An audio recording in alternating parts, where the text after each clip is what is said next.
Subscribe करा siddhis kitchen channel आणि नवीन video पाहण्यासाठी बेल आयकॉन दाबायला विसरू नका। नमस्कार, सिद्धीज किचनमध्ये तुम्हा सर्वांचं मनापासून खूप खूप स्वागत। आज आपण बनवणार आहोत कोकणातील पारंपरिक वाटपामधील वरण आणि हे वरण भातासोबत अप्रतिम लागतं। चला तर मग आपल्या रेसिपीला सुरुवात करूयात। तर त्यासाठी मी इथे 1 वाटी डाळ घेतलेली आहे। तर इथे किसलेलं ओलं खोबरं आहे, हे बारीक कापलेलं टोमॅटो आहे, मधोमध कापून घेतलेल्या हिरव्या मिरच्या आहेत, हे हळद आहे, हे इथे जिरं आहे आणि हे इथे मोहरी आहे आणि इथे बारीक चिरून घेतलेली कोथिंबीर आहे। हे इथे मी बारीक कापलेला कांदा घेतलाय आणि त्यासोबत मी इथे कढीपत्ता सुद्धा घेतलेला आहे। त्यानंतर इथे कुकरच्या डब्यामध्ये आपल्याला इथे डाळ 3-4 वेळा स्वच्छ पाण्याने धुवून घ्यायची आहे आणि ही डाळ स्वच्छ पाण्याने धुवून झाल्यानंतर ह्या डाळीमध्ये आपल्याला हवं तेवढं पाणी ओतून घ्यायचं आहे। त्यानंतर आता ह्यामध्ये मधोमध कापून घेतलेल्या हिरव्या मिरच्या टाकून घेऊयात। हिरव्या मिरच्या टाकल्यानंतर आता ह्यात बारीक कापलेला टोमॅटो टाकूयात। तर आता आपण ही डाळ कुकरला लावून ह्या कुकरच्या 4 शिट्ट्या काढून घ्यायच्या आहेत। तर आता त्याचसोबत दुसरीकडे मी मिक्सरच्या भांड्यामध्ये किसलेलं ओलं खोबरं टाकते। किसून घेतलेलं ओलं खोबरं टाकल्यानंतर आता ह्यात आपण कापून घेतलेला कांदा टाकूयात। कांदा टाकल्यानंतर आता ह्यात 1 चमचा जिरं टाकूयात। जिरं टाकून झाल्यानंतर आता ह्यात अर्धा चमचा हळद टाकूयात। हळद टाकल्यानंतर आपल्याला ह्यामध्ये थोडंसं पाणी ओतून घ्यायचं आहे। त्यानंतर हे मिक्सरला लावून खोबऱ्याचं वाटण वाटून घ्यायचं आहे। खोबऱ्याचं वाटण वाटून झाल्यानंतर इथे मी कुकर ओपन करून कुकरचा डब्बा बाहेर काढून घेतलेला आहे। तर इथे तुम्ही पाहू शकता की आपली डाळ शिजलेली आहे। त्यानंतर ह्यामध्ये जे आधी आपण मिक्सरला लावून खोबऱ्याचं वाटण तयार केलं होतं ते ह्यात टाकूयात। खोबऱ्याचं वाटण टाकून झाल्यानंतर आता हे आपण ढवळून घेऊयात। ढवळून झाल्यानंतर इथे मी गॅसवरती सुरुवातीला कढई तापत ठेवलेली होती। कढई तापल्यानंतर आता ह्यात मी तेल ओतते।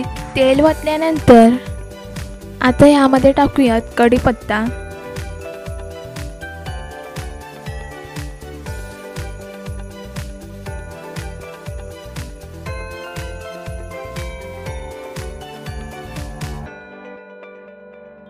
कढीपत्ता टाकल्यानंतर त्यासोबत ह्यात मोहरी टाकून घ्यायची आहे। मोहरी टाकल्यानंतर आता ह्यामध्ये हिंग टाकूयात। हिंग टाकल्यानंतर आता हे आपल्याला थोडंसं मिक्स करून घ्यायचं आहे। मिक्स करून झाल्यानंतर आता आपण ह्यामध्ये ओतूयात डाळ।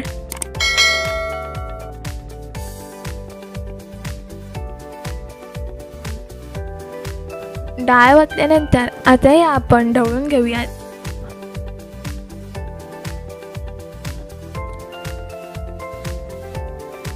ढवळून झाल्यानंतर आता आपल्याला ह्यामध्ये चवीनुसार मीठ टाकून घ्यायचं आहे।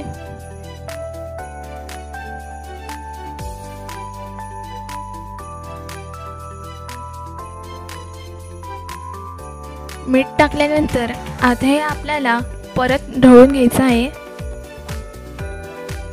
डाळ ढवळल्यानंतर आता ह्या डाळीवरती आपल्याला वरून कोथिंबीर टाकून घ्यायची आहे। कोथिंबीर टाकल्यानंतर आपल्याला ही डाळ आता उकळी येईपर्यंत ढवळून घ्यायची आहे।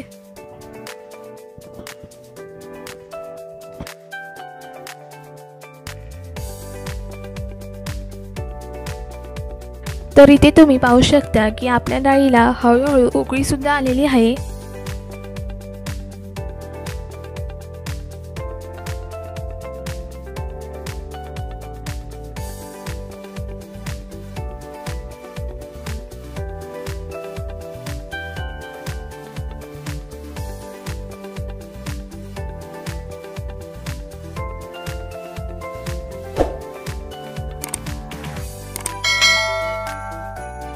तर मी ते गॅस ऑफ करून घेते।